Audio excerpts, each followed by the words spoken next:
el grup municipal Compromís veu necessària que el plenari vote per unanimitat aquesta proposta i que encara puguem anar una miqueta més enllà. La proposta és per el foment de la igualtat en les festes locals i no vaig a llegir el gros de la moció, però sí que els acords perquè són molt curtets. Espero tindre el recolzament de totes i tots. Primer acord, adaptar les celebracions de festes locals i promoure accions concretes en el sentit d'allò que contempla les recomanacions realitzades per la Conselleria d'Igualtat i Polítiques Inclusives en el seu decàleg de bones pràctiques per unes festes populars amb perspectiva de gènere i contra les violències masclistes, en especial atenció a les accions de prevenció dirigides a eliminar les violències sexuals amb l'objectiu de poder optar a aquelles subvencions i o premis relacionats amb aquestes bones pràctiques als municipis.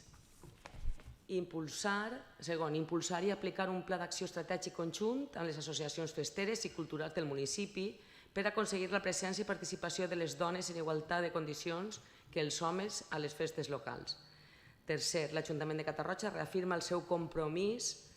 amb la igualtat real i efectiva entre dones i homes del municipi i per això només donarà suport institucional i econòmic a entitats i associacions que als seus estatuts, principis i accions vetllen per aquest principi constitucional, tant en la celebració dels dies de la festa local com en qualsevol activitat relacionada al llarg de l'any.